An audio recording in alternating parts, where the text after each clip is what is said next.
By 2030, Israel could be spending more on debt interest than on education, healthcare, and infrastructure combined. And the force driving that outcome has nothing to do with rockets or missiles. What you are about to see is not a story about war. It is a story about arithmetic. And arithmetic, unlike armies, cannot be negotiated with, threatened, or deterred. By the end of this video, you will understand why some economists believe Israel is constructing a fiscal structure that its own projections cannot sustain, and why the mechanism doing the most damage is almost never discussed outside academic journals. This is a video about publicly available data, official government projections, and statements from Israel's own central bank. It is not a political judgment, it is an analysis of numbers, and the numbers are, to put it simply, extraordinary. To understand how Israel arrived at this moment, you need to go back decades. The arrangement was established in the early years of the state. Ultra-Orthodox yeshiva students were exempted from military service and, by extension, from much of the economic integration that military service historically facilitated. The community grew, the exemptions remained, the subsidies expanded, and for a long time, the broader Israeli economy, one of the most dynamic technology sectors on the planet, grew fast enough that the structural imbalance stayed invisible. In 2023, ultra-Orthodox male workforce participation stood at 51%. For the general Jewish male population, that figure was 87%.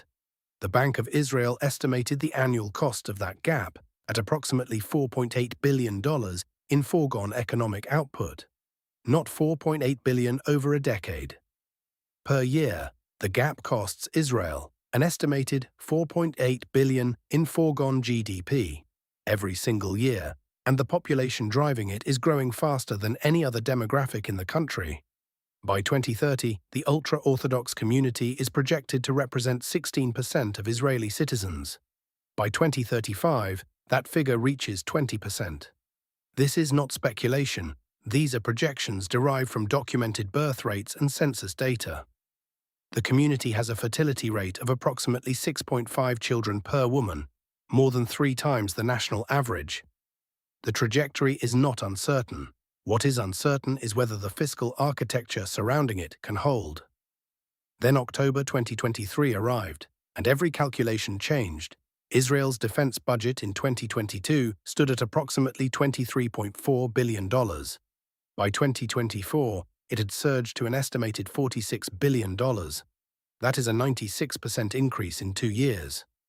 As a share of GDP, defense spending reached 8%, the highest ratio among OECD-adjacent economies on the planet. No comparable developed economy was spending at that rate. Not during peacetime, not during wartime, not in living memory. In February 2024, Moody's downgraded Israel's credit rating from A1 to A2. It was the first downgrade in the country's history.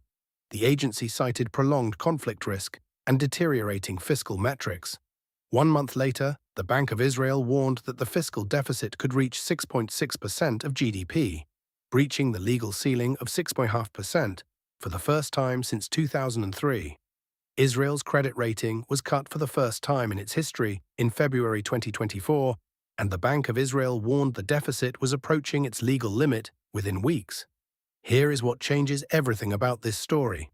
A military victory, any military victory, does not solve the equation. Defense spending can theoretically be reduced when a conflict ends, but the demographic trajectory does not end. The workforce participation gap does not end. The structural pressure on public finances does not end. You can win every battle and still lose the fiscal war, because the fiscal war is being fought on a second front that no military doctrine addresses. Some analysts argue this is the more consequential front. The numbers support that argument. By 2030, public debt is projected to exceed 75% of GDP. Interest payments on that debt will consume a growing share of government revenue. The tax base required to service that debt depends on workforce participation. Workforce participation depends on a demographic reality that is moving in the opposite direction from what the fiscal model requires. This is not a political observation. It is a structural description of intersecting trend lines. To be precise, no regulator has found wrongdoing. No government has been accused of fraud. Israel has not been sanctioned or formally censured by any international body for these fiscal choices. What has happened is that Israel's own institutions, its central bank, its credit raters, its budget watchdogs, have flagged the trajectory in formal public documents. The concern is not manufactured, it is sourced. The people absorbing the early pressure are not abstract. They are Israeli middle-class taxpayers who are already funding military expenditure, ultra-Orthodox subsidies, and debt service simultaneously. Some economists warn that without structural reform, specifically changes to workforce participation policies for the ultra-Orthodox community, the burden on the working secular and modern Orthodox population will become arithmetically unsustainable within this decade. The projection is stark.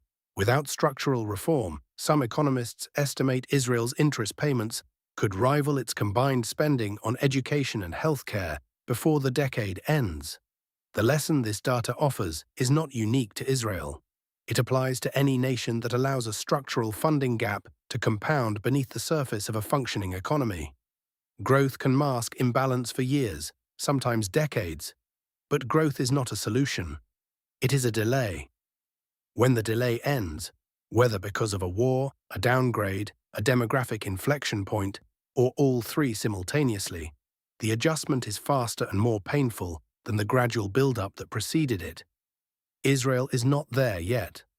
Whether it gets there depends on decisions that are currently being contested in the Knesset, in the courts, and in the streets.